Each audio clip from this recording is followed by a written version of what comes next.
Welcome back to the deep dive.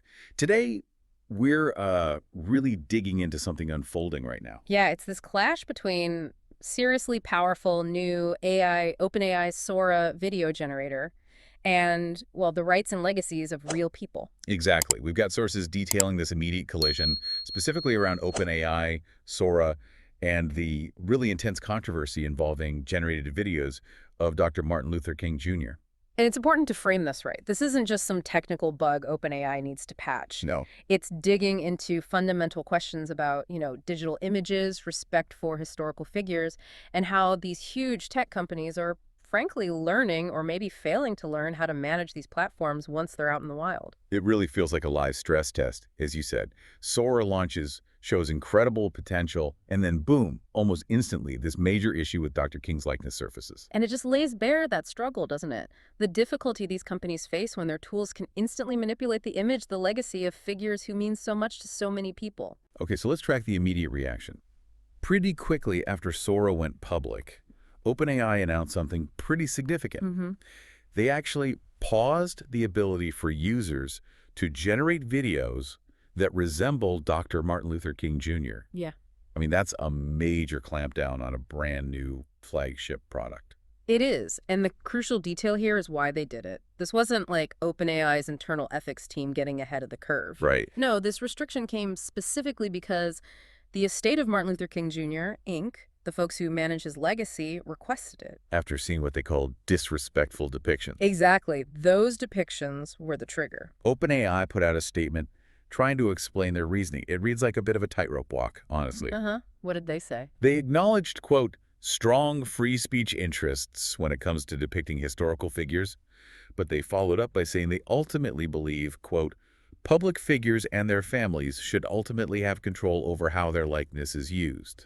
Which, okay, that basically translates to, look, we're not trying to be the content police here for everything. Right. But in this case, the people who hold the actual rights to Dr. King's image asked us to stop this, so they're essentially prioritizing the estate's control here. And they clarified the mechanism too, right? Like how this actually works. Yeah, they said authorized representatives, like the King estate, can now specifically request that a person's likeness not be usable in Sora's cameo feature. So it's an opt-out system driven by the rights holders. Okay, so that leads us to the content itself. What exactly were these disrespectful depictions? Yeah. The Washington Post had some details, and they are, frankly, quite shocking. They really are. According to the report, Sora users were creating AI videos. Well, videos showing Dr. King making monkey noises. Oh, wow. And another one depicted him wrestling with Malcolm X. Just deeply offensive and bizarre stuff. That immediately changes the conversation, doesn't it? It's not just a tech issue anymore. That's a profound cultural disrespect, an ethical failure. Absolutely, and you see the real human impact. Dr. Bernice King, Dr. King's daughter, actually had to post on Instagram asking people to please stop sending her AI videos of her father. Imagine having to do that. It's just awful. A direct intrusion on her family's grief and legacy. And it highlights that this isn't just about the King family, though their situation is obviously incredibly prominent. No, it's wider. Robin Williams' daughter, Zelda Williams, also spoke out, asking people to stop creating AI versions of her late father using tools like Sora. Right. It points to a systemic problem once these tools are out there. Anyone with a public legacy is vulnerable. Exactly. And if you look around the Sora app, or where these videos get shared, it's not hard to find other examples. Maybe not as viscerally offensive as the King examples, but still crude or weird depictions. Like who? Well, the Post mentioned seeing things like Bob Ross, the painter, Yeah. and singer Whitney Houston, even former President John F. Kennedy. It shows how hard it is to moderate this kind of creative freedom when it bumps up against basic respect or just taste. It's a minefield. So, okay, that covers the human likeness side, which is incredibly sensitive. But Sora also cooked up a lot of dust around intellectual property, right? Copyrighted stuff. That's the other big front in this battle, yeah. It's not just historical figures. People immediately started using Sora to generate videos featuring well-known copyrighted characters. Examples. Think cartoons, mostly, SpongeBob SquarePants, characters from South Park, Pokemon, you name it. If it's popular IP, someone was trying to make a Sora video of it. And that raises a whole different set of legal questions, not just about respect, but about, actual ownership and licensing. Precisely. It's about established legal frameworks for copyright. And OpenAI knew this was coming, to some extent. I remember reading back in October, even before the King controversy exploded, Hmm. they had already announced plans to give copyright holders more, I think the term was granular control, over how their IP could be used in AI video generation.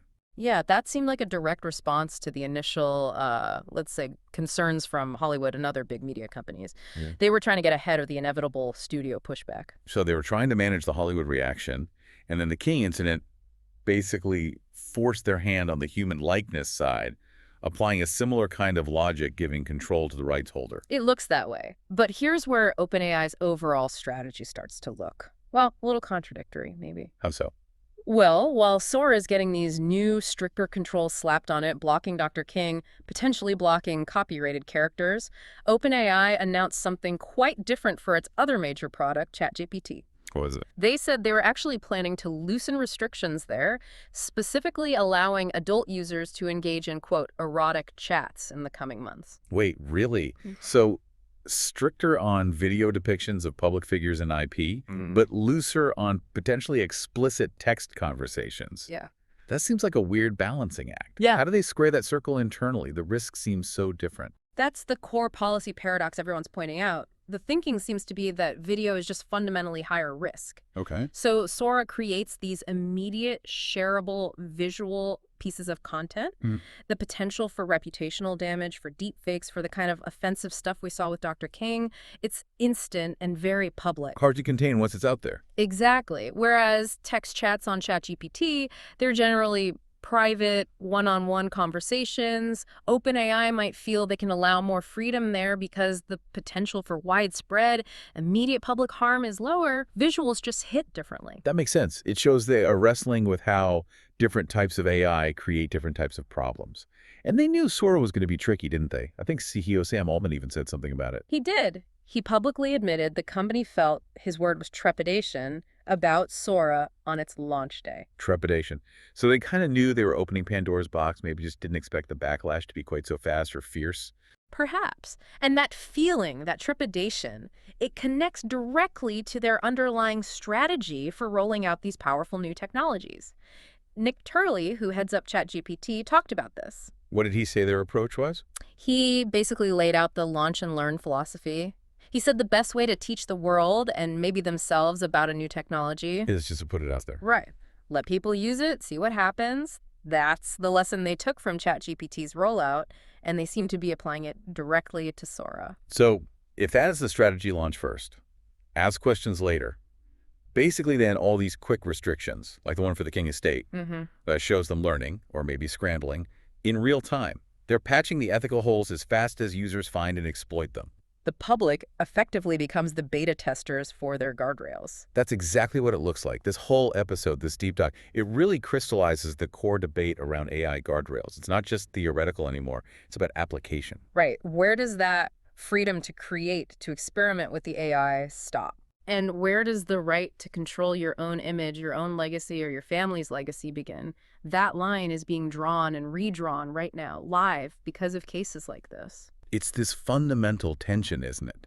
Allowing users creativity versus honoring legal rights, cultural respect, basic human decency, especially when you're talking about deceased public figures whose families are still here. And the actions of the King Estate and Zelda Williams, they're forcing OpenAI and likely other companies to confront this much faster, much more directly than maybe they wanted to.